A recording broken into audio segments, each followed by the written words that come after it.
How we doing, people? Hope you're all good. Welcome back to the show. Welcome back to another Race for Europe show. The transfer window is closed, and I'm so happy about it, man. I'm not gonna lie. I've been so bored of it all. It's been doing my head in. I'm still getting a bit of echo cancellation. I I don't think know it's what's I happening think it's there. Dan. I think it's Dan because you're doing it on your phone. Or is Oh, it is not? No, it? mine's No, fine. no, it is Oh, Lewis. it's It is Lewis. It's Lewis has gone Lewis. on mute, and it's all good. Uh, Welcome to the show, guys. Big up Tobs, big up Dan, big up Lewis. Lawless will be joining us, trust me, but he's a little bit late. So he didn't want to miss this one because him and Tobs are, I'm sure, going to go at it. But Lewis ain't going to be with us for long. So we're going to talk Chelsea first, man. Lewis, I've got to come to you on what's been going on with your football club, what's been going on with Thomas Tuchel, what's been going on with some of the team selections. But also your window, I would say, was a pretty good one. Particularly the people on the panel tonight, I'd say yours was one of the stronger transfer windows, but it's yet to be seen as to what the players are going to do.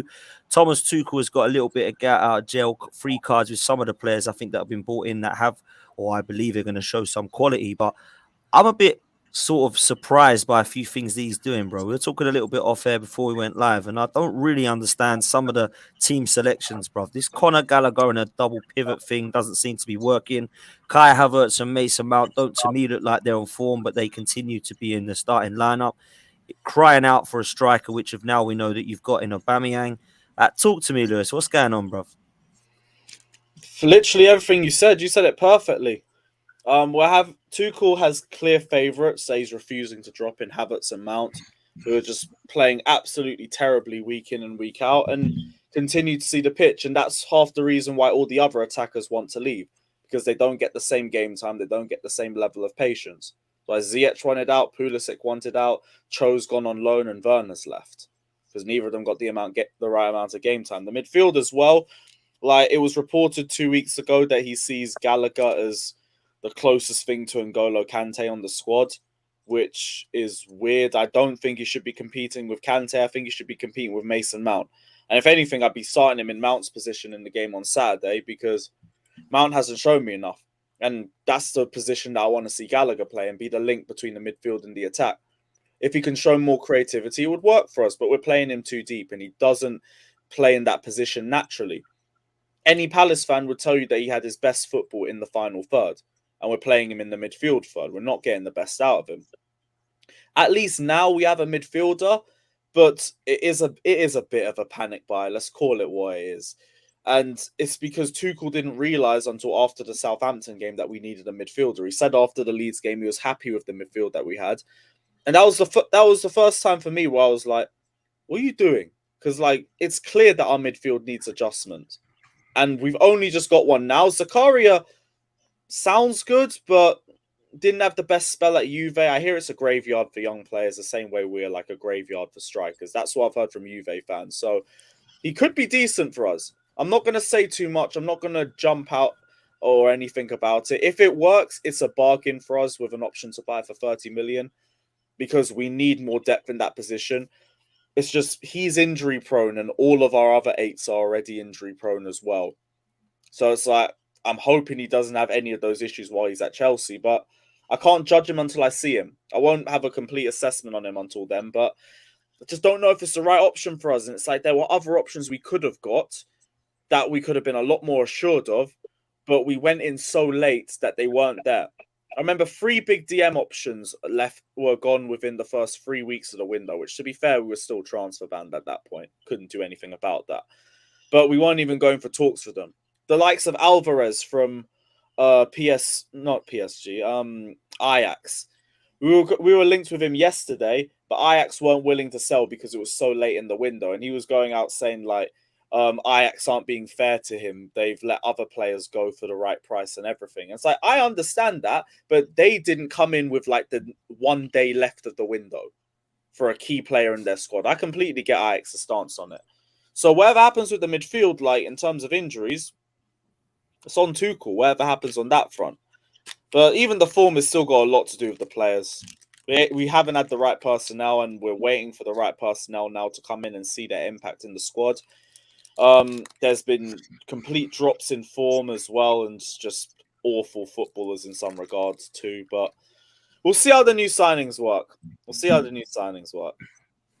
Yeah, you're gonna have to, man. Tobes, what's your thoughts on Chelsea's situation and what does the future hold for them, man? Because I think Tuchel is under a little bit of pressure, bruv. A little bit. He's on the big pressure this season. Big pressure this season, I think, as far as I'm concerned. Not because of the way they started the season, because it's still early. I know they've not started well. I know there are still some issues that are going on from last season in terms of the goal scoring front. But fundamentally, Chelsea are still a good side. Chelsea still have a squad that should be finishing in the top three, top four positions in the Premier League. Chelsea have a squad that should be going deep in the Champions League. Chelsea should be challenging for trophies this season. They have a squad good enough to do so.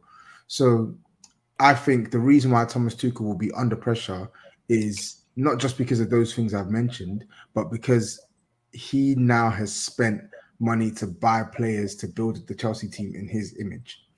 Yeah.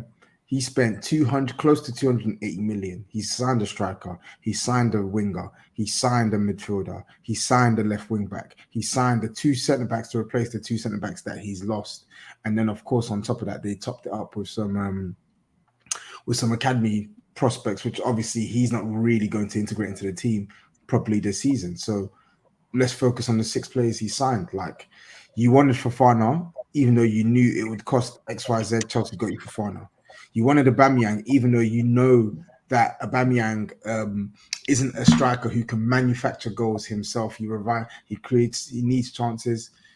This is your signing now. So I'm looking at it now and I'm like, okay, cool. You've got the pieces that you need to actually make this team play better. Now it's time to answer some of the issues that faced you last season.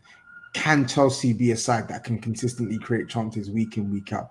Can Chelsea be a side that can maintain their performances, not just against the big sides, but against the smaller sides? Can Chelsea be a side that can actually build upon the points tally that they had last year? Because last year, in his first full campaign, he finished on 74 points. He finished on 3 points ahead of Spurs. You were a much more difficult team than Spurs. I know they went through controversy last year with the sales and the Ukraine stuff and Roman, etc. But fundamentally, they should be a team that's finishing higher than on a much higher points tally. So if he has another season like this similar to last year and with this spend, there's not going to be a high.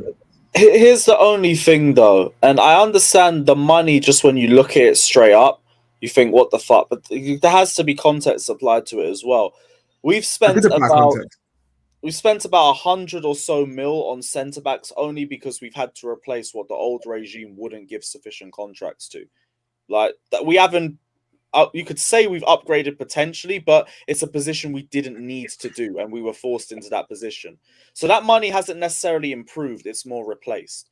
In other areas, like yes, we finally brought a midfield in. I don't even know if it's the right midfielder for us yet. We've gone into a panic buy for that, and that's what Tuchel will be responsible for. But in terms of the attack, we still haven't got a creator in there. I don't know who our main source of creativity is going to be, and that's been one of our main issues in terms of midfield and attack.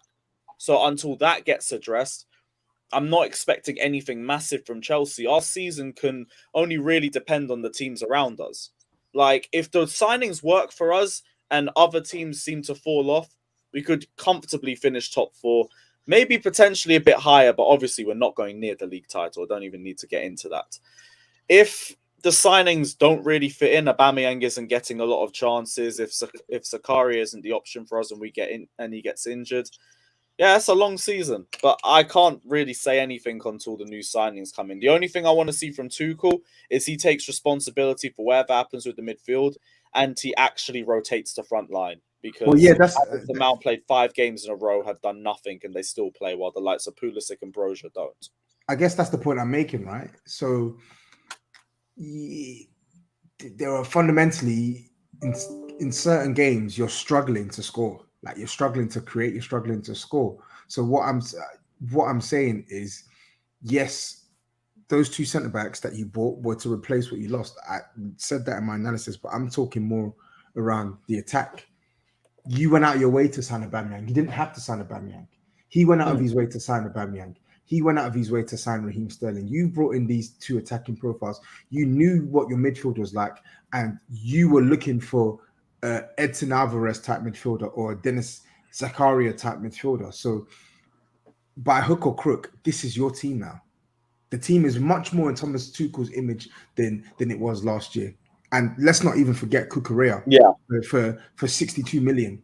Yeah. So outside of the two centre backs that you had to replace, which I agree with, he's then added four new players, two of which go straight into the first XI. And you could even argue three with Aubameyang. You could even argue three with Aubameyang. So ultimately, the criticism that he's faced up till this point, he now has a rope which he can either climb up on or hang himself with, because fundamentally he's been given players that your club normally may not go for. Like, your club may not spend 62 million on Cucurella. Your club may not go for a 32, 33-year-old Aubameyang, but they did so because of Thomas Tuchel. So now they need to see a return on their investment. There needs to be a better style of play. There needs to be a more cohesive Chelsea. There needs to be an improvement on the points tally that Chelsea saw last season. There needs to be an improvement in Chelsea's game-to-game performance. There has to be. Totally agree. Like, if Chelsea go backwards, I'm not going to sit here and say, oh, it's because of this player and this player. Like, they'll hold part of the responsibility, of course, but the manager's going to do it too. I've been on Tuchel for the whole midfield issue, and whatever happens that season, I keep saying he is going to take responsibility for it because he didn't manage it correctly, in my opinion. Same thing with the attackers and all the new signings, but the new signings have looked good for us. So I'm not even necessarily too worried about them. It's just the players that are still here, or the players that we continue to rely on that I don't believe are good enough. That's more of the issue for me. What would you rate your window as, Lewis? What would you rate your window as out of 10? 8.5, really. Like, if we got a creator, if we actually took the time to assess what DM would be the best option for us, it would have been better. But, like, you can't ask for perfection. I think we did really good in spite of the circumstances. Go on, Tobs. Sorry, you were going to say something. No, that's fine. That's fine. Cool. Now, listen, I think with Chelsea, where I'm looking at right now, I'm thinking there's no real player that I look at and go, oh, wow, like he's unstoppable. I do think there's a few areas of the team which is looking quite weak. And it's mad because you've spent nearly 300 million. And when you spend that much, Lewis, I think it is, isn't it? I think it is. So, yeah, I think it's the record. That's so in a season or in the summer? In the summer, I think, for a team. Really? I think that's what I read yesterday. 275 or 276 million. I think it's the record. I'm pretty sure. Wow. Yeah, it is exceptionally high. I think it's definitely top 5. Because I'm trying to think which teams have spent more in the summer. Real Madrid, Man City. In the Prem, in the Prem, mate. In the Prem, I'm talking. In the Prem? Yeah, I don't think United have topped that. I don't think they have. Yeah, no, you're right. Yeah, I think it's Chelsea. Right. Yeah, you're right. Yeah. I think you're right. So, like, my question though, Lou, is like, when you spend that much money, like, what's the target for Chelsea, and is it high enough? Is my question, because I know we have to be realistic, but at the same time, spending that much money and like going for a top 4, that's Chelsea, man. I don't know. That don't add up to me in my head. Do you know what I'm saying? I swear Toby's saying like you're going to live or die by the signings, because if the signings improve us, then low-key, I think we've got a good shot at second if Liverpool don't have a good season. Again, that all depends on if things fall in the right places. I don't think outright could happen. But if the new signings work out for us, we should be expecting improvement, and improvement would be second place. And I'm not sure what Liverpool's season is going to be like. I don't know if they're going to have the same amount of points as they did last season, which would only lower the gap that you would need to try and close. So again, it all depends on the new signings. I completely get that front. If they don't work out, then Tuchel's going to have to hold that. And we're going to criticize the players and the manager, of course, but I can't say anything because, like, one isn't going to play for 3 weeks and another one's not going to play till Tuesday. I generally haven't even had enough time to research Zakaria properly.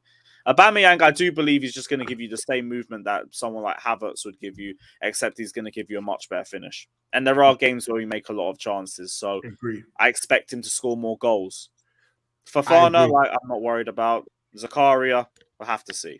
But Lewis, do you not worry though that in the games where you don't create a lot of chances and you need one player to just lift the team and make something out of nothing, do you then not worry that the attack may be too similar in the respect where it's like they're looking to everyone to try and lift this team to make something happen. Because I'm looking at your attack right now, and the one player who I think can do that the most out of all of them is Sterling.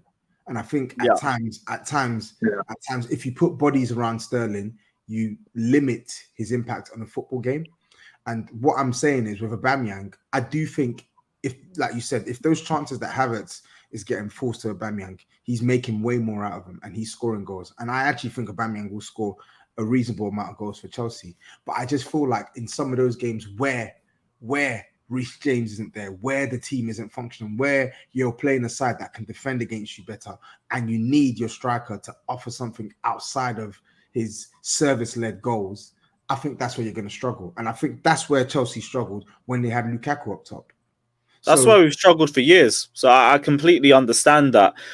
Usually, we always seem to find a way through somebody. Like, we usually have one of the highest amount of goal scorers in a season, in a league season, because we always have to rely on somebody, but there's no one who can take the full responsibility for goal scoring for us. So usually something happens, but if it doesn't, those are the sort of games that we usually drop points in. And I don't really know where we go in that regard, because we still haven't got ourselves a proper creator that we can rely on. But that's up to either the new signings or the players, because at least a number 9 gets more out of Sterling as well. Yeah, it's true. I think a number nine, and if Aubameyang plays central, at least Raheem Sterling can do what he does best, which is run at players and not only find himself in the box for chances, but can also manufacture chances for others. I didn't get why Thomas Tuchel was playing him centrally, but on this creativity point as well, I don't think the solution is one source of creativity. I think creativity is a shared responsibility. I think there needs to be more from your team in terms of creativity. I look at your back line now, for instance. I think in the absence of Rudiger, you've lost that centre back who's going to make those marauding runs up front and join the attack. I think Fofana's capable of it, though. Not on the left-hand side, I'm not saying Fofana can't do that. I'm just saying creativity for me is a shared responsibility at Chelsea. I think Thomas Tuchel needs to find a way to make his system work and make his system be more effective for the players that play. The midfield is clear. I've been saying it for yonks to Matisse. The midfield, you got players who are progressive, but they are not penetrative at times in their passing. And then up top, playing Shai Havertz and Mason Mount. These guys aren't playmakers. They're not playmakers. Exactly. Agree on all of it. So I think, as I said, creativity, it needs to be a shared responsibility. But we have a bunch of players that we've seen for years we cannot rely on for that, which is going to be our problem for this season as well. I think the other thing as well, though, Lewis, I think Tuchel's got two problems here. I think the first one being that new owners, whenever new owners come in, regardless of how much backing they say we want to build the squad for this manager, it never works out like that. And second, as we go back to the amount of money that's been spent this summer, what are the owners realistically going to be expecting from Tuchel this season? Honestly, what do you honestly think they're going to be expecting from him? Because it's been seen as a transitional season, in all honesty. So I don't think the board's going to have massive expectations, especially seeing as there's an awareness of the mess of the squad that we have with a bunch of different players that fit different playing styles. So there has to be an overhaul. So again, it is a bit of a transitional season. So I don't think the expectations are going to be that high, which I don't necessarily like, but I understand. I'm not going to let that become a precedent or a constant factor. If we end up dragged into a top 4 race, I'm not going to like it, but as long as we can keep ourselves in there this season, it's not that bad. You just cannot drop out the top 4, and I'm not going to accept that as any sort of bullshit expectation because we're transitioning or anything like that. Top 4 is the bare minimum requirement. The next season, though, Tuchel will still be here as a result of that. He'll have another window. Then I'm expecting a title race. But for this season, whatever happens, but it all depends on the signings. I can't say nothing until I see how they play for us. Do you know what I thought when I watched? Sorry, Dan, the Southampton game. I tell you what surprised me was we saw a lot of. I can't remember the lad's name at the back for Southampton. He's immense. He's a beast. What's his name? Double barrel name. Kochap. That's it. Fantastic. They doubled up against Sterling towards the end of the game I was watching. What I couldn't understand is as they were doubling up, there was no tactical nous from these players to drop into that hole where they were doubling up. And I kind of feel like you utilize that. If you can see players are doubling up against Sterling is one of your key players, why isn't anybody dropping in the hole there? And I didn't see anything from Tuchel on the sideline to try and change that at all. I couldn't understand it. Is it a case Tuchel of usually leaves players to manage situations themselves in the final third, and his style of play is always about getting you to that position. It's just I don't think we have any creative players like that. Sterling is probably the only forward that we have with good IQ, in my opinion. Havertz doesn't, Mount doesn't. Ziyech, he can, but he's a bit one-dimensional in that regard. If it's not coming off his left-hand side, there's not really much there. And Pulisic, in all honesty, hasn't been given a fair chance. I get he hasn't been that consistent for us either, but I'm watching Mason Mount and Kai Havertz stink up the pitch every game, and they are not getting dropped. And I don't even know why these players come on and they don't care as much because they're not going to start. I don't even know what Havertz is, though, Lewis. That's a fair point. I don't even know what Havertz is, though. I literally don't know what he is. I'll tell you what he is. I'll tell you what he is, Dan. He's not good. That's what he is. Yeah. Fair enough. I am not. I've already said I'm done defending him until he shows some consistency. So it is what it is. What's the situation for you, Lewis, in terms of West Ham? Because you got them at the weekend. You see them pick up a point at Tottenham, which I was quite impressed with some of their play, to be fair, which we'll come on to when Lawless gets here. But I don't know, like Chelsea at the moment, you can't be confident, I suppose, as a fan base because of the results that are so inconsistent. But what's your thoughts going into this one, bro? We'll see, innit? I got no reason to be confident for it. West Ham haven't had a good start to the season, but I know they got 4 points in their last 2 games, and they're coming in with better momentum than we are. I don't really know what to expect from it. When we played them last time at the Bridge, they played their B team against us, and we couldn't score until they got a player sent off with like 4 minutes left. So I don't know what to make of this game. All depends on Tuchel. If he doesn't drop Havertz and Mount, and he starts them over Pulisic and Broja, we've probably already lost. But turn it into Ollie, mate. Turn it into Ollie with McFred. Here's the thing: like a new striker would be coming in, but he's out for 3 weeks with a broken jaw, and it is what it is on that regard. We can't do anything about it. No. Zakaria, work permit, can't see him play, so I don't know what's going to happen with the midfield. It's probably going to be Jorginho and Gallagher again, which is like, or it's just going to be the remnants of Kovacic because we're still rushing him back and he's not fully fit yet. But our options are that bare that we're going to have to do it. I don't know. I don't know what happens. Didn't he play a back four against Southampton? Didn't he play like 4-2-2 or 4-2-2-2? Yeah. You've been starting games with that formation as well, to be honest, over the last few games. We did it against you guys too when we were in possession. I can't understand why he's obsessed with Raheem Sterling playing as like a second striker or through the middle. I'm so bewildered by Thomas Tuchel putting him in these positions. Just put him out wide. I think he's just slotting him there because there's no one else he could put, and he doesn't really trust Broja like that. Yeah, but what I'm saying is put Kai Havertz false 9, put Raheem Sterling on either flank, left or right, and put in, if you're going to play Hakim Ziyech right wing, play Sterling left wing, play Havertz through the middle. And then play, if you're going to play 4 at the back, play Mason Mount as a 10. I don't understand. Here's the thing: you do that, but Mount isn't creative, and Havertz is not. But he can score goals. That's the thing. Mount isn't creative, but he's still a good player and can score goals. And he's good, but he's more deeper as an 8 is where you get the best out of him for me. To be honest, I think you get the best out of Mount in that sort of that 8.5/10 role because that's where he gets the ball. He can beat players. He's got decent feet and he's got a great strike on him. I just think when you put him deeper, I don't really see what he adds apart from work rate because he's not really going to be the guy to start threading passes through. He's an average passer of the ball, and when it comes to creativity, I don't think he's good at making those probing passes. See, I get it, but when we played him as the 8 consistently on the Frank Lampard, like by far and away, he was our best midfielder by a mile. It was mainly, it was mainly because of the defensive work rate.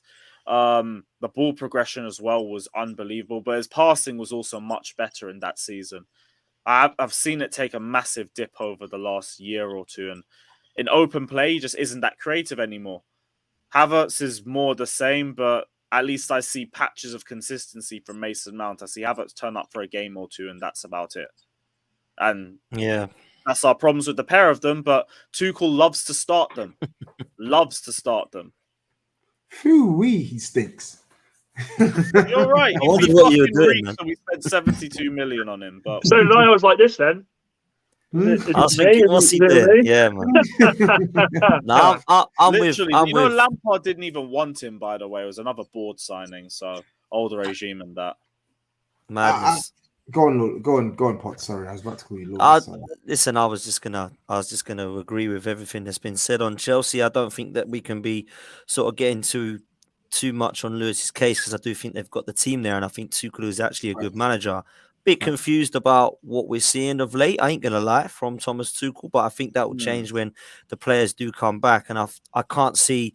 Listen, Zakaria was good at Gladbach. I thought he was a good player, and then when they signed him at Juventus, I was a bit like, oh, that's okay. That's an interesting one. Is he going to do what some of these other players do, like Rabiot, and the list goes on? To be honest with Juventus, and that looks like that's what happened. So this will be either a really good signing for Chelsea and be someone that they need, or it'll be a player that's just lacking confidence and just needs a run of games for like 6 or 7. So that's obviously a risk there. But I think having him in the team is a lot better than without him.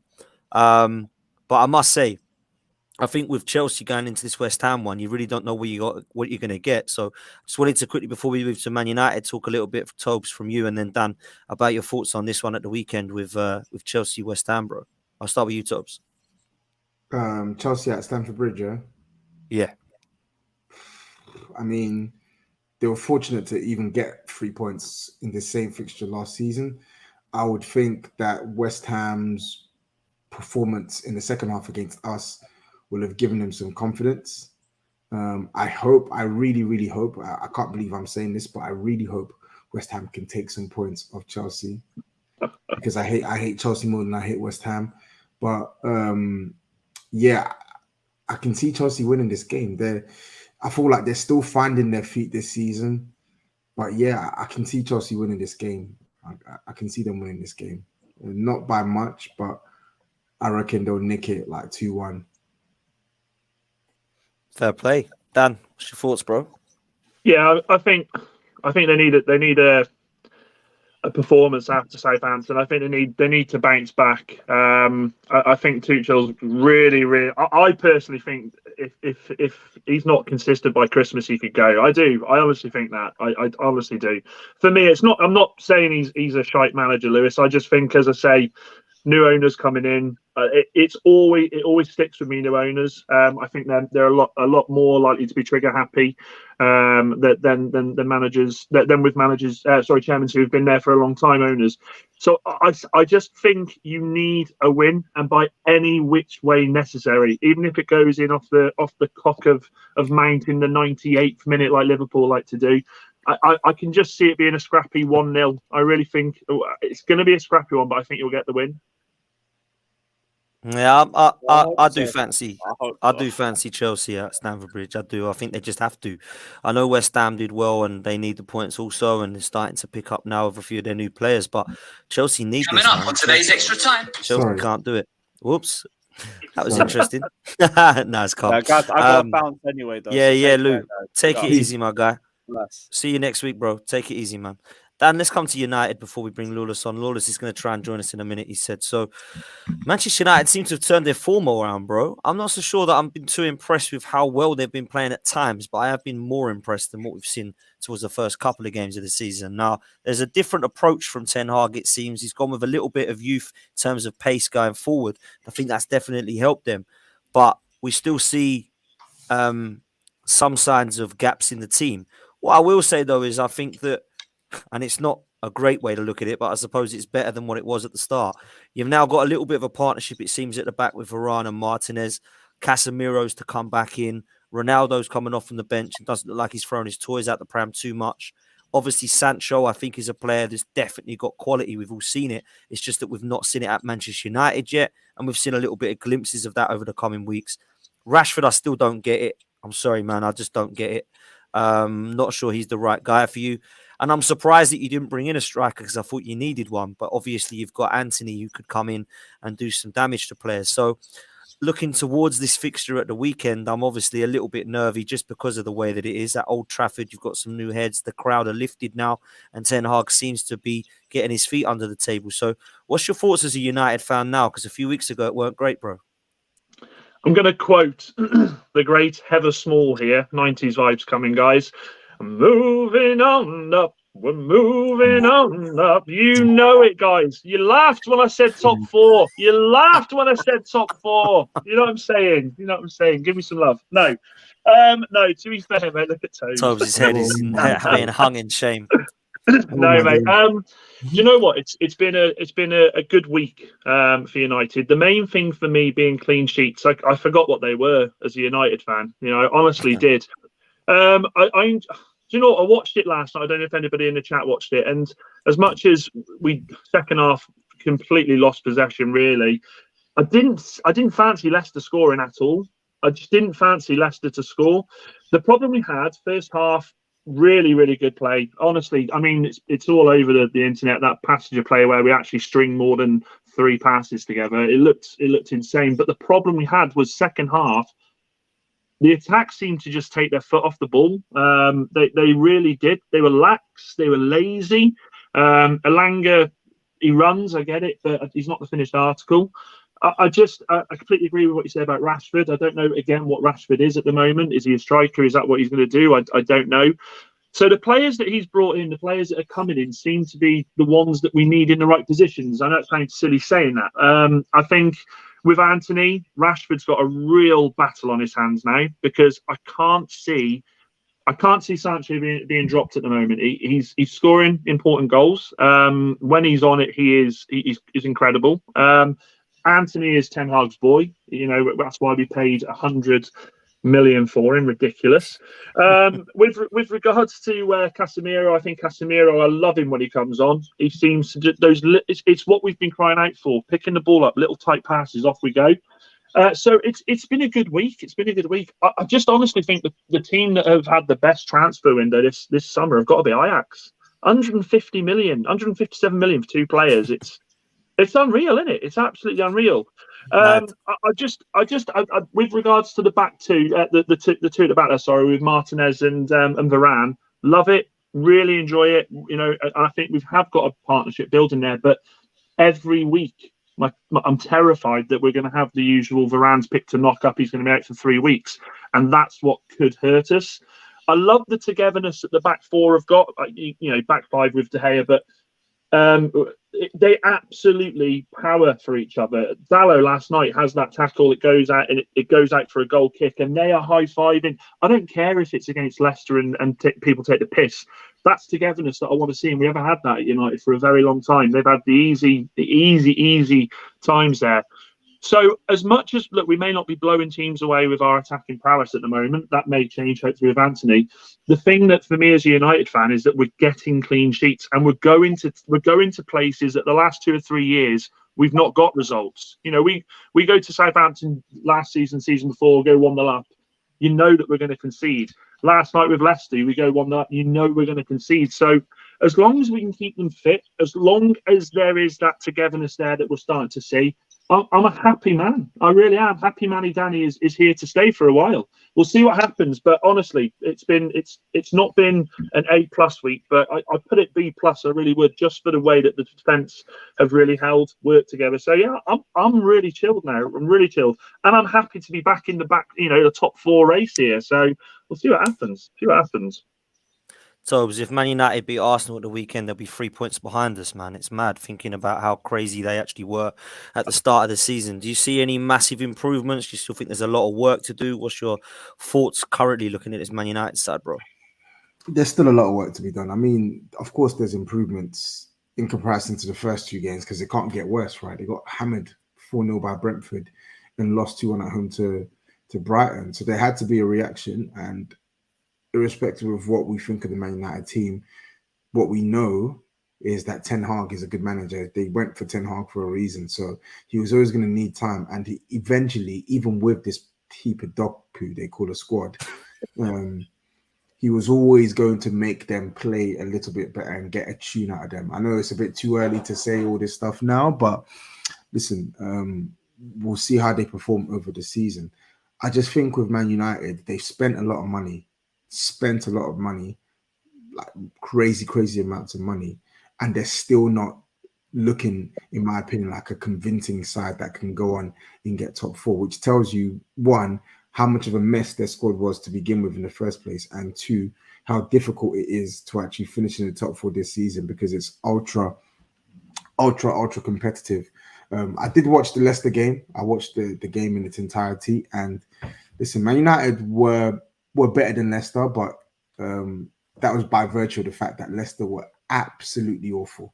They did not offer any sort of cohesiveness in their attacking play, nor were they compact and resolute in their defensive play. There were gaps everywhere for Man United. And if Man United were actually a better side and they had more cutting edge, more quality, more incisive passing in the midfield, sharper attackers, they would have 2 or 3-0'd Leicester yesterday. So it seems that Leicester's attack is basically give the ball to Maddison and just let him shoot outside the box. Yeah, there's literally nothing else. Jamie Vardy, listen, I will say this though. I'm really impressed with Varane and Martinez. I think they're playing really well. I think Eriksen, it's weird. Didn't really fancy him in a double pivot. I like Eriksen, good player, but I didn't fancy him in a double pivot. But he's doing a good job in that role. But I think he's doing a good job by virtue of the fact that he's probably one of the few midfielders Man United have that are actually quite good with the ball at their feet. And yeah, McTominay had a decent game before he went off, and even Bruno looked decent yesterday. But again, it shows you how bad Leicester were. Like they were flopping passes everywhere. Tielemans was I love Tielemans. Awful, really bad, really last night. Bad. Terrible, really bad yesterday. The defense 6s and 7s. So Man United, it's encouraging for them. 3 wins on the spin. No one can take that away from them. 2 successive clean sheets points to the fact that they are clearly improving defensively. Sorry. So 3 successive? No, 2. Sorry. No, 2, mate, 2. They are improving defensively. You saw their performance defensively against Liverpool. They held strong, even though Liverpool didn't play that well. Against Southampton, though, second half they hung on. They hung on. Yeah, we were battered. We were battered second half against Southampton. We were, but the defense still sort of withstood what was thrown at them. So you can see that there are signs for improvement, but I'm not looking at this team now and thinking, I'm worried. And of course, this could change. Casemiro still needs to start regular games for them. Anthony, crazy money paid. Crazy money paid. But he does look a good player. We need to see how he'll perform in the Premier League. So let's see. Let's see how they fare over the next couple of weeks. But me personally, I'm still not convinced by Man United at all. No, listen, I don't want to get too cocky because obviously we're going into this game. And before we go into the predictions for the weekend, we'll talk quickly about Arsenal. But just lastly on Man United, Dan, you said obviously at the start you thought Ten Hag could get you in the top 4. You then saw the start of the season. You're now seeing you start to pick up.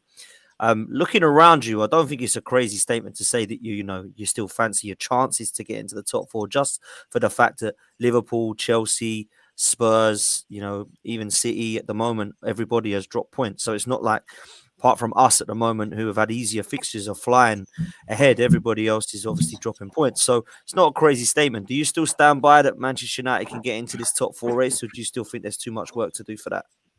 I don't think. No, do you know something? I actually don't. And we've had a laugh about it. I stuck my neck out after the 4-0 loss, more out of humour to stop myself from crying. But I look at Chelsea. I look at Liverpool. Liverpool will. This is a blip. They will bounce back. There's no doubt about that. But for me, I've not seen anyone bar City, and as you said, you've had a really good start to the season with the fixtures you've had.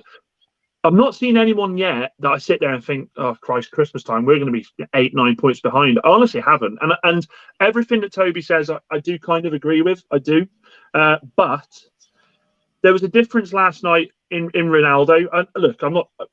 I said Ronaldo should have been gone because of his attitude, but last night he knew he wasn't going. He knew he wasn't going anywhere now. So I saw a different side to him. He was more receptive to passes. He was actually running for the ball, chasing the ball, pushing himself out on the wing. So we're in a bit of a situation here where at the moment I think our top scorer is Sancho with 2. I think possibly we're still on -3 goal difference or -2. There does need to be improvements, but I just kind of, for me, feel like that if you don't concede, you don't lose. And at the moment, if that's what we need to do in this transition, because we are in a transition, I won't have anything else said. We've had the darkest days. The last season was atrocious. But as I said, if you don't concede, you don't lose. If it takes this season, whilst we're getting up to speed with Ten Hag and he's getting it at the players, if it takes us to do that a few games where we are getting that early goal and then we are having to sort of defend, so be it. At the end of the day, the carrot at the end of the stick is top 4. We need to be up there. You can't spend the money that we've spent, and this is why I go back to Chelsea. You can't spend the money Chelsea spent and say, well, okay, we're in transition. Maybe we get there. You have to be in that argument. So Ten Hag's going to do what Ten Hag's going to do. He's got players he trusts there now, and I think he's worked out the players that were there before who he can trust now. Malacia's come in. We haven't looked back. I honestly think Shaw's going to struggle now because they've got a young lad, is it Fernandez or something like that, that is looking top at left back in the under 21s. I honestly feel like now we're looking at the players he trusts, and I kind of feel like if you've got players that you trust, look, if they're going to listen, they're going to do the job. Anything's possible. I'm not saying that we're going to win the league. I'm not saying we're going to finish in top 2 or top 3, but top 4 is the target. I hate saying that because we're Manchester United, but it's one of them. We take it week by week. That's all we can do. Arsenal at the weekend.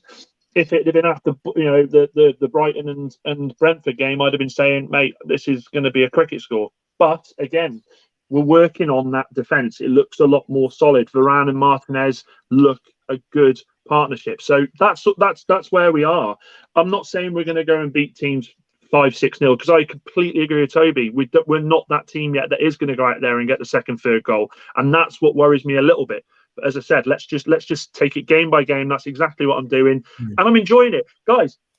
Honestly, fucking 3 wins in a row, unbelievable. Honestly, knight him already, I say. I think with Man United, absolutely, you should be challenging for top 4. That you have to be even before those signings.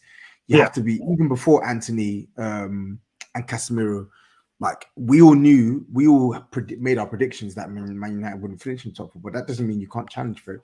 Man United absolutely have to be in the conversation to challenge for top 4. They have to be.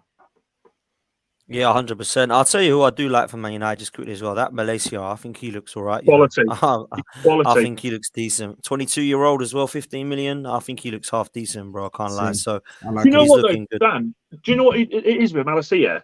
He looks like he's enjoying himself. There's been too many players playing for United that have been playing with a fucking massive frown on their face, not wanting to be there. He's fucking loving it. And if you're playing with a smile on your face, you're enjoying yourself. It brings confidence. Honestly, sure, half the time I just worry. I sit there and I think, you don't want to be here. He doesn't want to be on that pitch. So the fact that we've got players, he's good enough either. I just don't think he's good. He's crap. He is now. He's got a massive battle on his hands. He'll be back to Southampton next season. I've been telling people this for years. It's crap. I've never got it, man. Never got it. I thought he had a really good Euros, didn't he, with England? And everyone started to think, wow, he had a good 12 months before the Euros as well. He had a good month.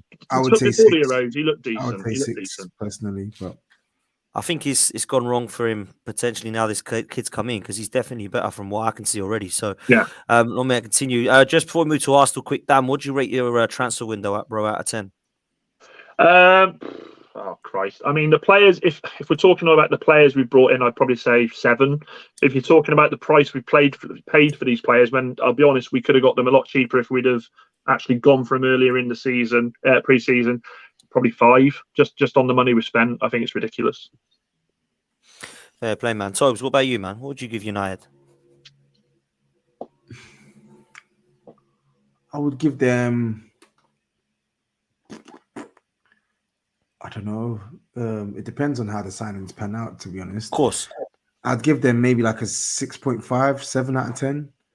I think they've put their money where their mouth is, as per, and spent the money that they needed to get the players that the manager wanted. The manager wanted Anthony no matter what, so they paid that for him. The manager wanted Martinez, they paid that for him. So actually, I'm giving it a strong 7. So I'll give it a strong 7. I think they've gone out of their way to get the players that the manager wants. The manager wanted that were willing to come to Man United. They just like the other Dan mentioned, they just faffed about, and their approach was all wrong. Didn't maneuver the market well enough and ended up paying extortionate fees. But I would still give it a strong 7 out of 10 for United. Just to add on that, there's one thing I am so happy about now that the transfer window shut is that I never have to hear those 3 words again. Frankie de Jong. Because that has just been exhausting. Exhausting. I told people. Absolutely exhausting. I told people that deal wasn't happening. But yeah, the reason why it can't be any higher is because, again, as well as they've done to fill positions, so they've got a new starter at left back, they've got a new starter at left centre back, they've got a new starter at right wing,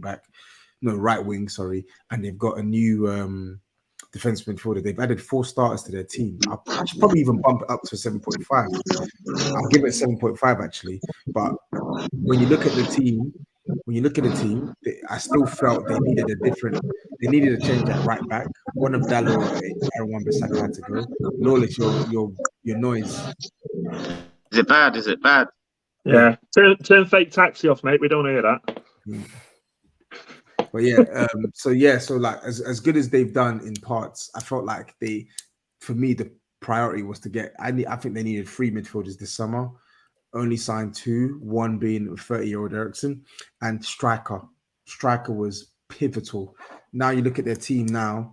Ronaldo, if he comes into the team, you know he can score some goals, but we know that you'd have to take the issues that come with Ronaldo, the lack of fluidity in the attack, all the play being channeled straight to Ronaldo and missing out some of the other players in the team. Martial, injury prone. Marcus Rashford, he's not a striker. You saw his performance against Leicester. Tobs, just a quick one on Martial. If he's injury free, what do you think of him? Injury free. If he stays injury free, Martial on these days a good player. Yeah, I think he's got really good technical quality, and I think he's a good finisher. But the problem with Martial is he's not reliable, and I don't just mean that in terms of the injuries. I mean, even when he's fit at times, he's very hot and cold. You can't rely on Martial. That's the problem. Yeah, I agree.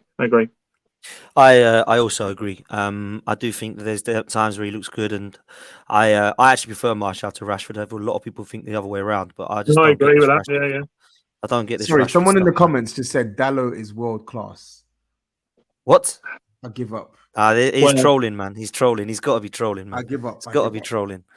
He's got to be trolling, man. I don't get this Dallo hype. I don't understand it. 1 assist in like 40 appearances, and he's all right. Like, I think Tobs is maybe a little bit over the top with it. I think he's all right, but I don't think he's amazing. Like, I don't think he's amazing. Like some of these United fans are letting you say. Potts, what makes him all right? Tell me. Because I think he does a job, Tobs. That's it. I mean, he doesn't set the world alight. But does he do a job? Defensively, he's weak. Going forward, he was decent last night. No, I'm saying, yeah, now he's playing better. I think he did well against Harvey Barnes, but I'm saying general. When I've seen this guy play, when he came into the team last season, and I've seen him play this season, the guy's not good. He ain't good. I can't sit there and argue too much, man. I'm not gonna lie. I think Ten Hag sees him as a project. If I'm honest, I honestly do. I think he sees him as a project. Yeah, I think Wan-Bissaka is a better one-on-one defender, but going forward, yeah, but Wan-Bissaka is only better one-on-one defender because he fucks the ball up and then has to dive back in to get the fucking. That's fair. Honestly, look, let's move on. Let's move on from Man United because Lawless is in the house. Just quickly on Arsenal and Man United, we'll go around quick on this weekend. It's obviously a massive fixture, one that I always struggle to be too confident about. But I think it's going to be a real tough fixture for the fact that Man United are going to be hyped up for this one. They're starting to play a bit better. We're top of the league, and there's everyone is coming for us and Man City. So obviously, you're going to want to try and do all you can to take 3 points. The way we're playing is great, but a few of our injuries are going to probably hit us. And our transfer window was a shambles yesterday. I was just like, I just give up now. I don't know what is going on with these people in charge of our football club at times. You sit there and start to say that El Neni and Partey are out. What do? Absolutely nothing. We put in a panic bid for Douglas Luiz and wonder why Aston Villa say no thank you. It's madness. Let's not even go there. But as for the game itself, like, I'm feeling like we're playing well enough and Manchester United aren't massively on fire, although their form's got better, to go in there confident that we could win this 2-1. Come to you, Dan, then Tobs, and then let Lawless sort his camera out and he can have a prediction of that as well. Dan, what are you going for prediction-wise, mate, of the weekend? I'm going to go 2-0 United. I'm going to go 2-0. I think we're going to keep a clean sheet. I really do. 2-0. Wow. Optimistic. Tobes, what are you going for, bro? They're not keeping a clean sheet. I'm going to go for a draw. I'm going for a draw. I don't see Arsenal losing this game, but I don't know if they will do enough to win. I think if Arsenal play the way they've been playing and Man United play the way they've been playing the last 2-3 games, then I think Arsenal should win the game, but we know football doesn't work like that. And there seems to be some sort of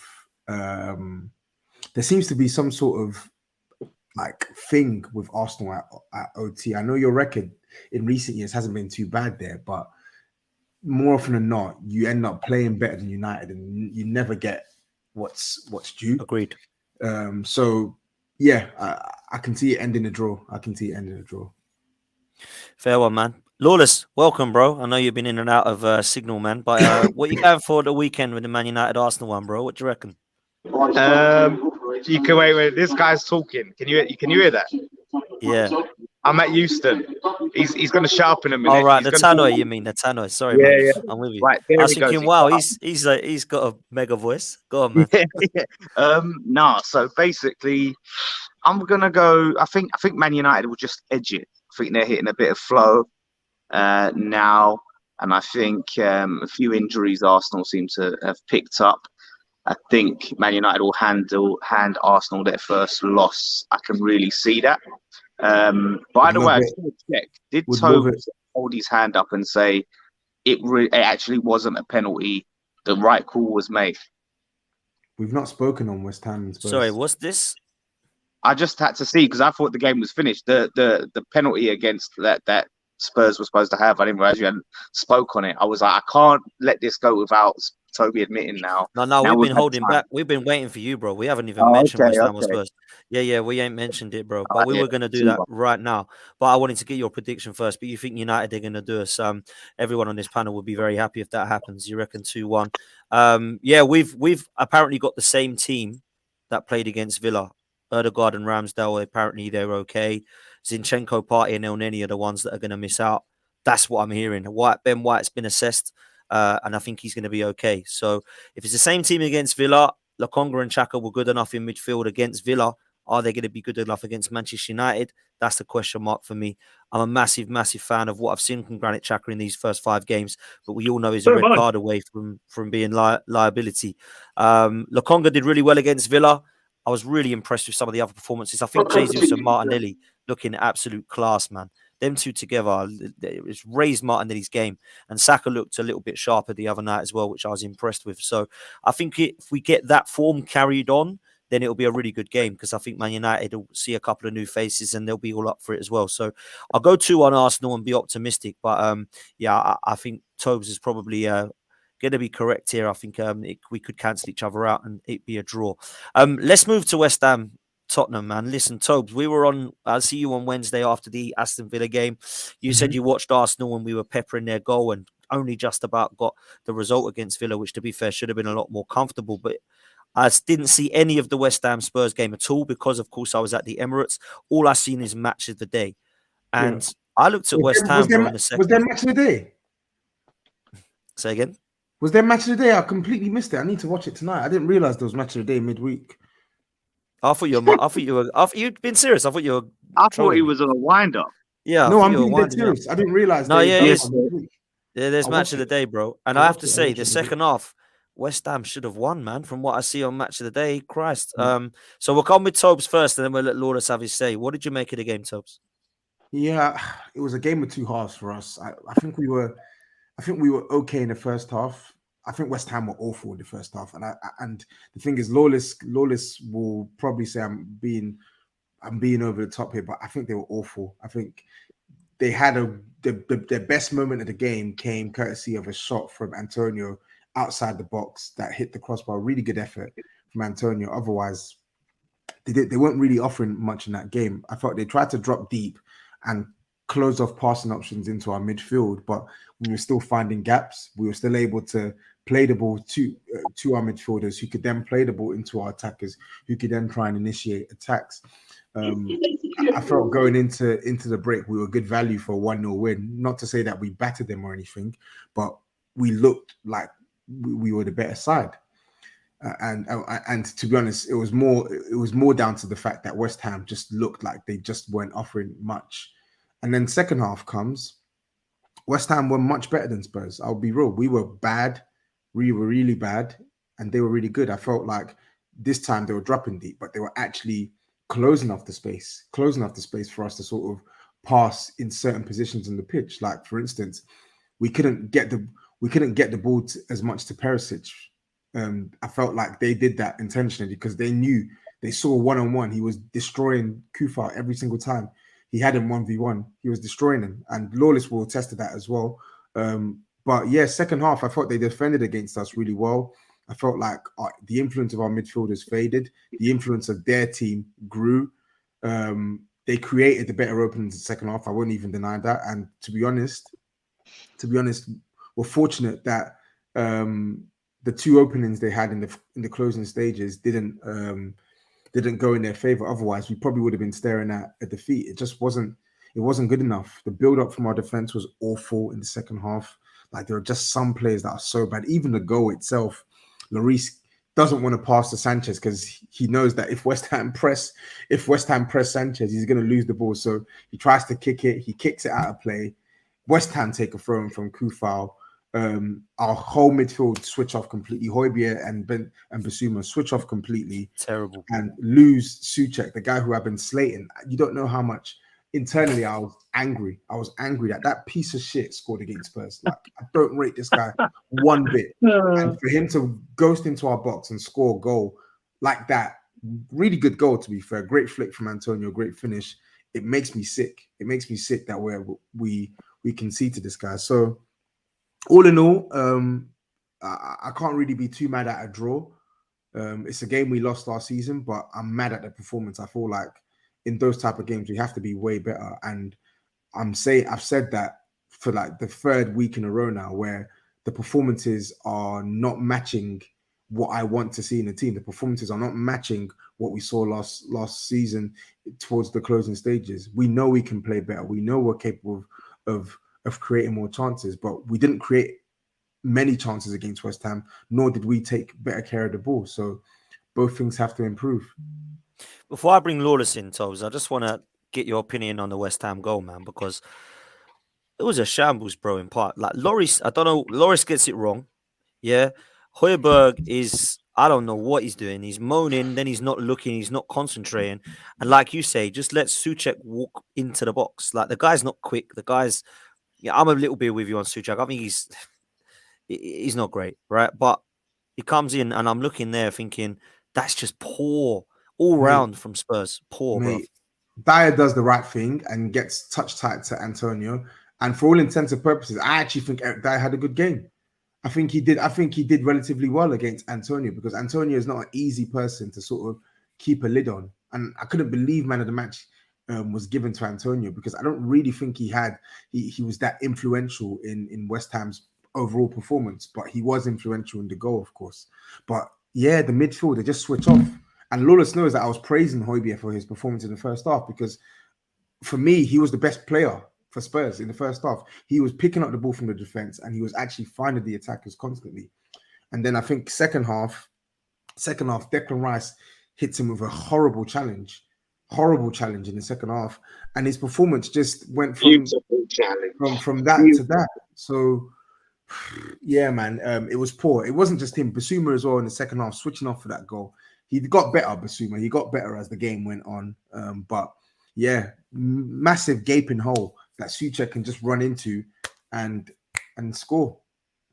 What do you make of this as well? This Lloris question here, man. Lloris is washed. I've been telling people about him for years. His time is up. He does make a mistake or two, doesn't he, Tobs? I mean, like, I don't think he's washed up. I think that's harsh, but he does make a mistake or two, man.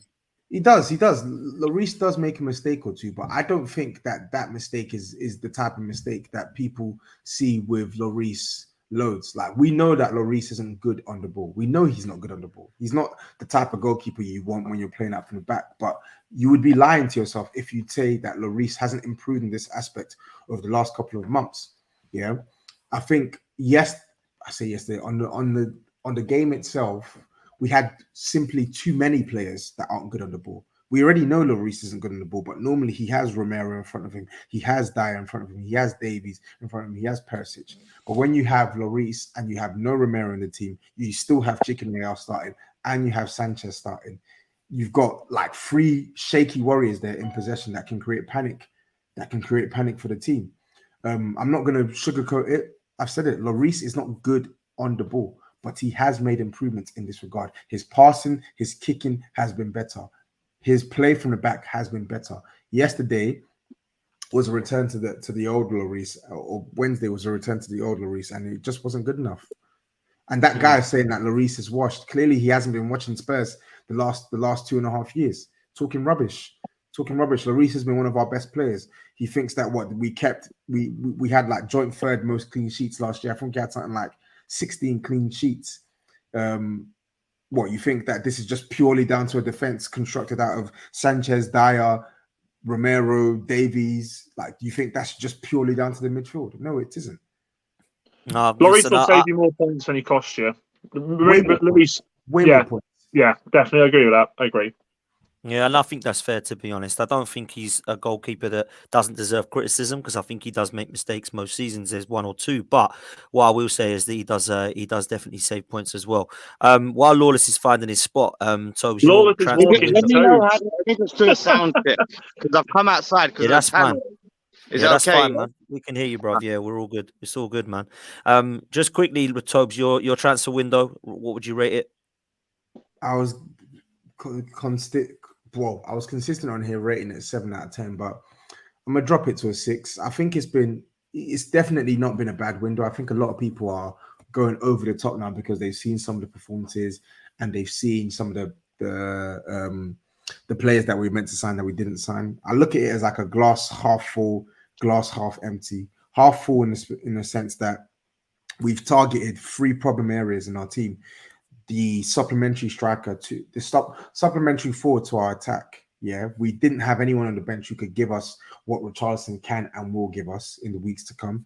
Midfield, we absolutely needed another midfielder. We signed Basuma. Left wing back, absolutely need another one. We signed Perisic, who's been class in moments. He's been wicked. His crossing is sick, man, as well. It's crazy. The amount of dangerous situations he creates with his crossing on his weaker foot is a joke.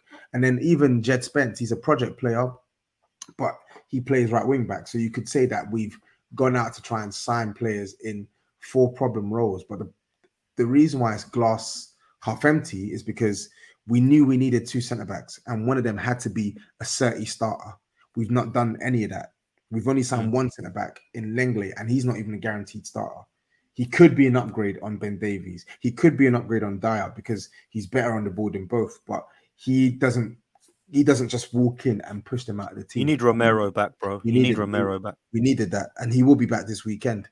In the attack and midfield, we're missing that link. We're missing a player that can sort of link the midfield and the attack.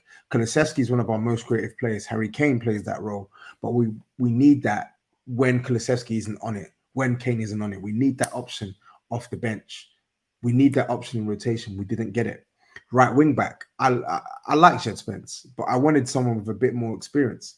I'm more than happy to give Jed Spence his opportunity, but evidently it looks like Conte Conte prefers the likes of Emerson Royale, etc., etc. And you could argue that had Spurs signed a more experienced right wing back who Conte could just throw straight into the team, then they would be more inclined to give the window a higher rating. You look at players like Brian Hill, who we knew all summer that Conte didn't fancy, yet we didn't find a replacement for him, and now he's staying on loan. Now he's staying here instead of going out on loan, and we know that Conte is going to be hesitant to play him.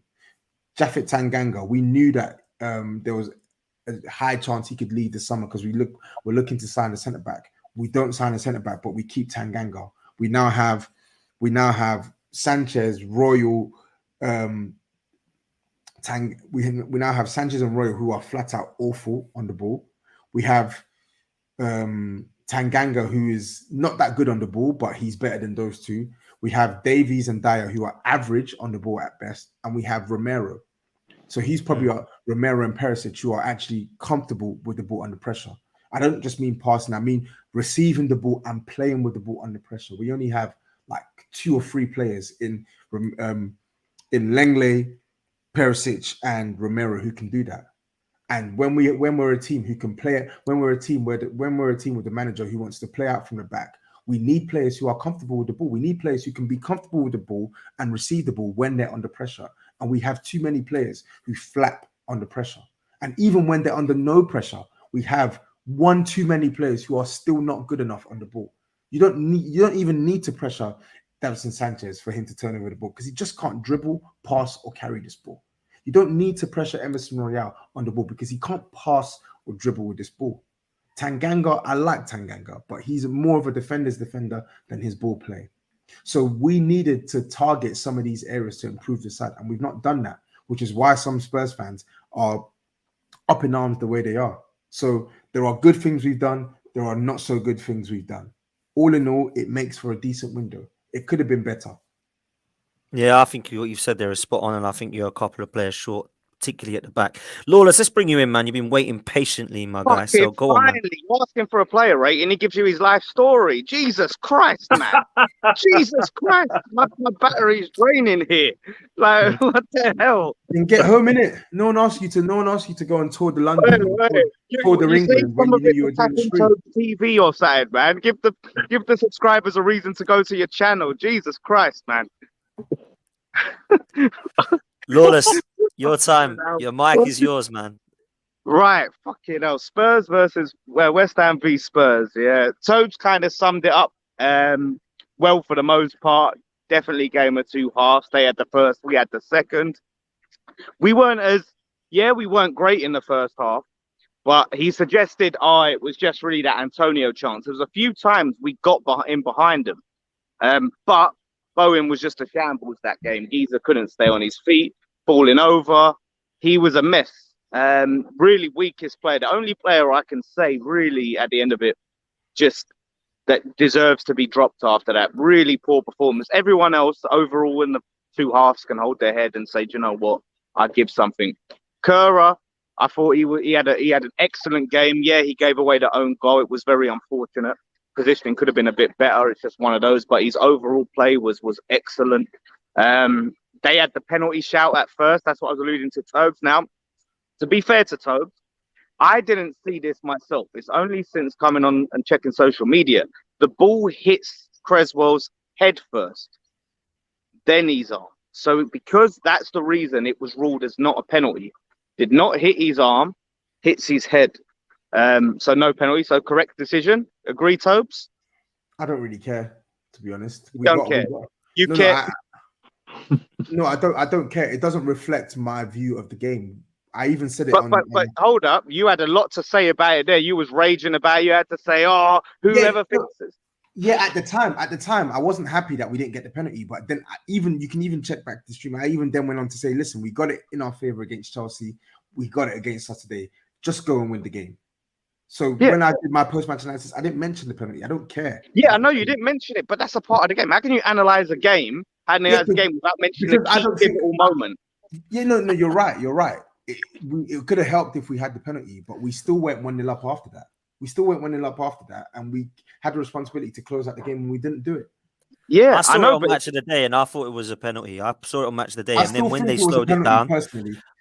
Yeah, but when they slowed it down and then it hits his head onto his arm, that's when they did the VAR and But- said, "Yeah, we can't now give it." But So you know what? You know why I still think it's a penalty, yeah? And Lawless might disagree. The reason why I still think it's a penalty is even though it hits his head, he's gone into the ball with his hand in an unnatural position. up like that, yeah. Like he's Yeah, literally put his and that's my only rationale. Like, okay, fair enough, it's hit his head.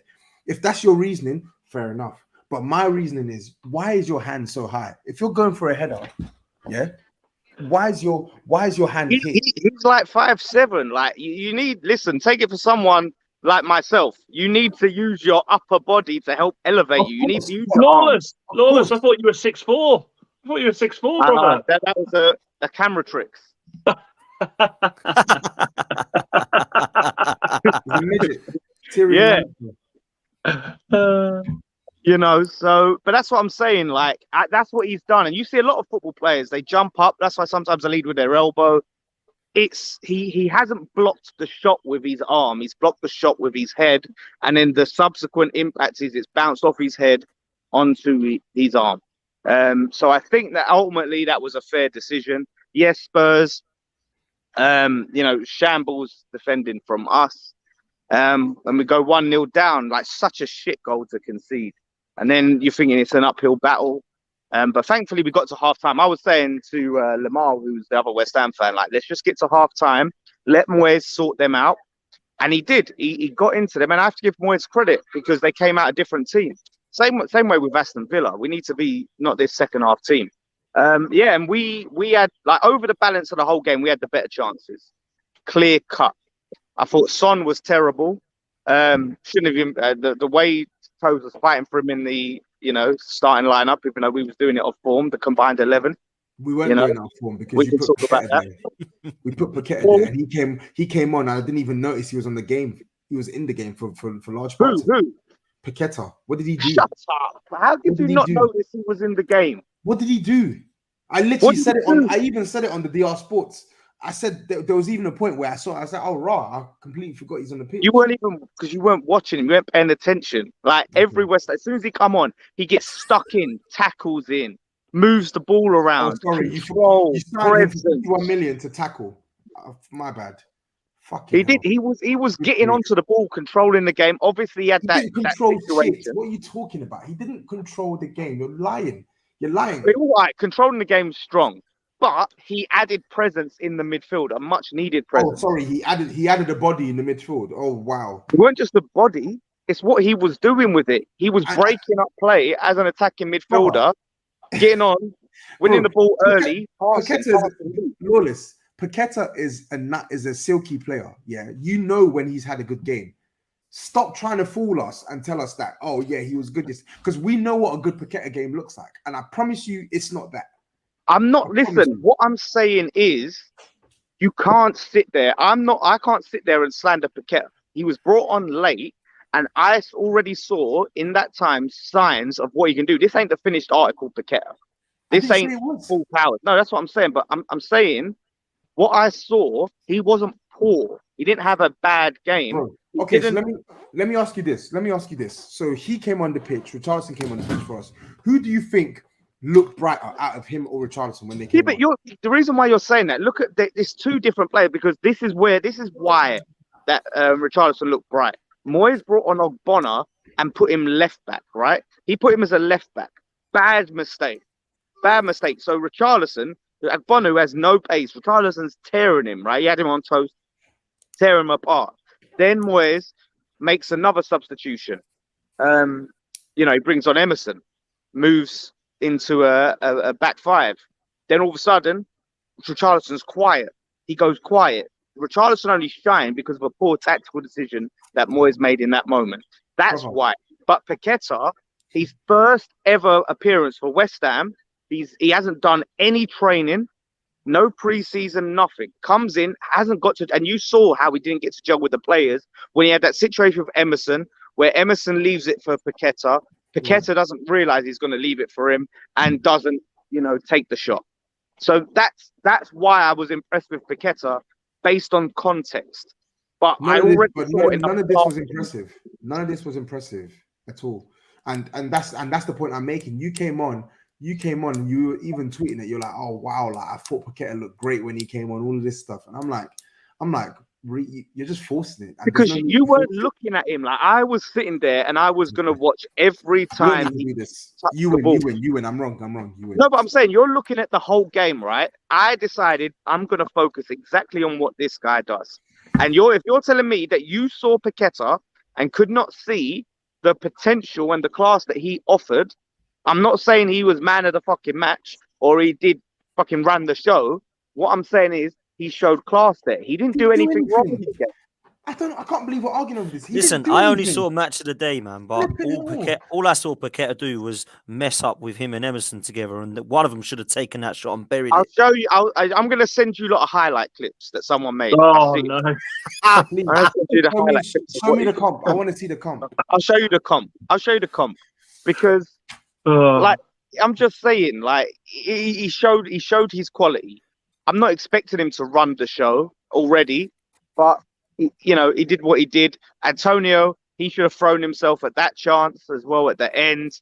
Like so many, we should have won the game.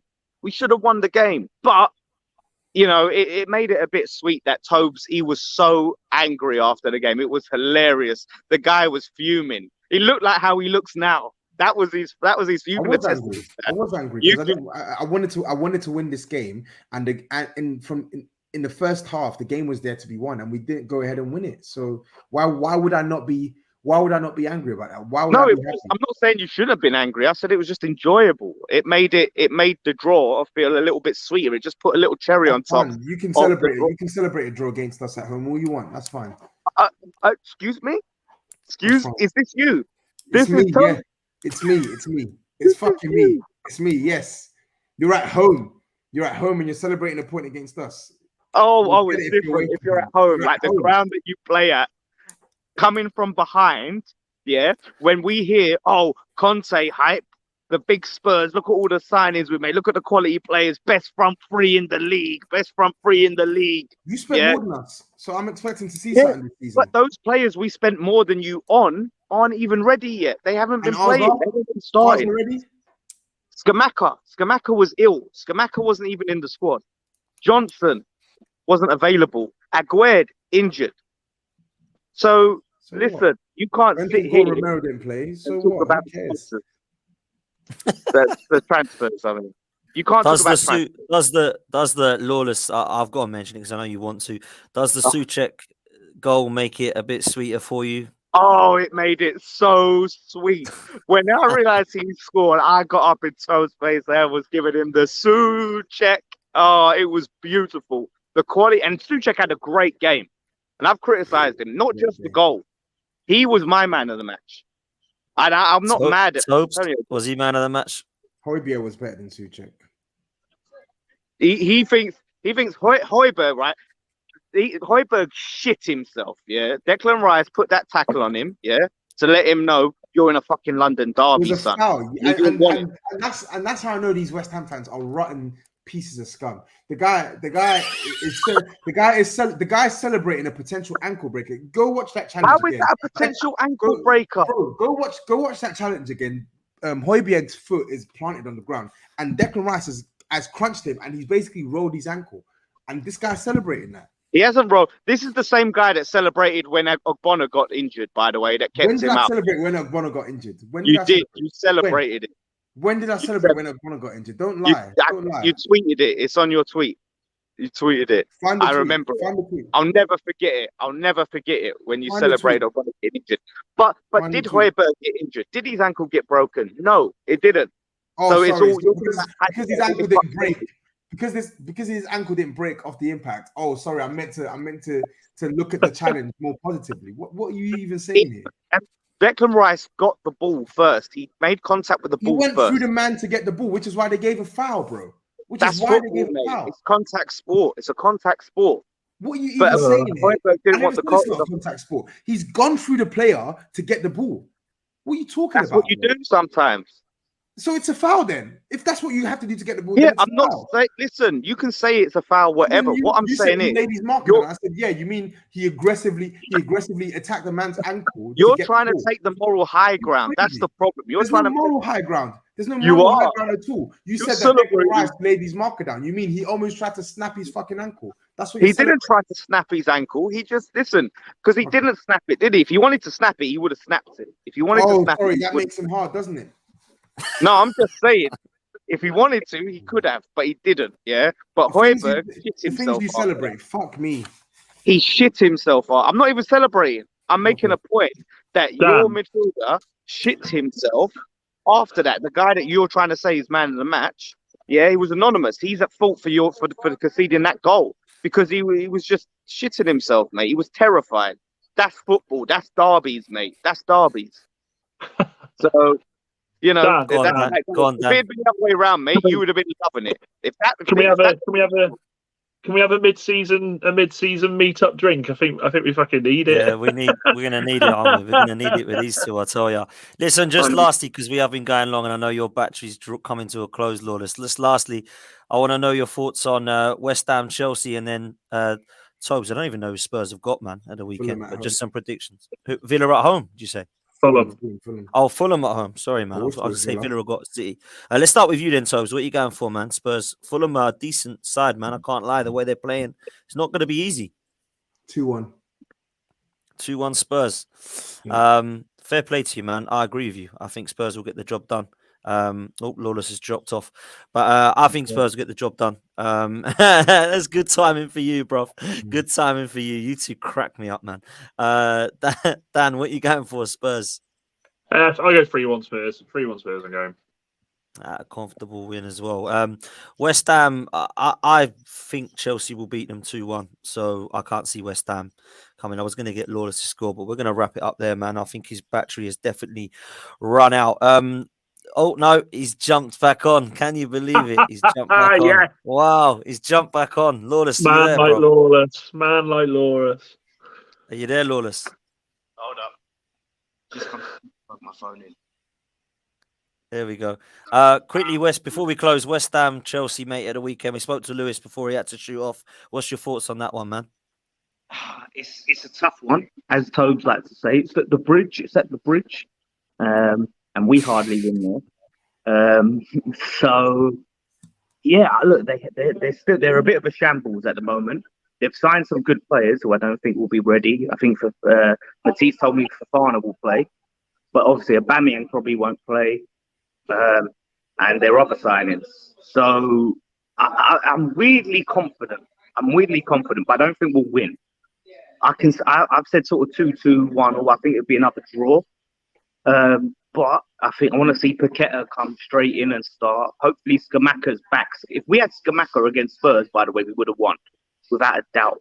Antonio on the right, Scamacca up front, we win that game. Now that's what I want to see against Chelsea. So hopefully he's recovered. But yeah, you can never count Chelsea out for sure. You can never count them out. They've got some quality players, but up front, attacking wise, I think we're good defensively at the moment. We're starting to turn it on defensively. So yeah, I think we can stop them from running all over us. So yeah, a draw. I think a draw. Fair play to you, man. Listen, Lawless, thanks for jumping on, man. I know you've had a busy evening and you're traveling around everywhere, but I appreciate it, man. From hell. Journey from hell. No, I appreciate you coming on, though, bro. Thanks a lot, man. That's good of you, man. We'll let you shoot off because I know you've got. No, I'm gonna go jump on the underground and carry on my journey. Enjoy, man. Enjoy. Thanks for joining us, though, bro. And I'll speak to you next week, all right, mate? As later. See you, Take mate. care, man. Take care. Tobes, I love you too.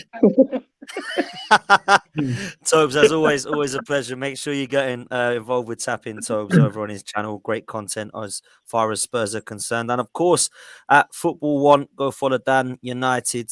Guys, thank you so much, man. Apologies, this one's run over, but I had to hang on for Lawless. I normally try to keep it to the hour, but yeah, I knew he was coming on. He kept texting me saying, Wait for me. So I had to get it on. Guys, been a pleasure. Thank you all in the chat so much as well. Smash the like on this before you do go out. Until then, we'll see you next time. And hopefully next week, things will be back to normal. We're back on the Tuesday shows and the Wednesday shows. So we'll see you then. Take care, guys.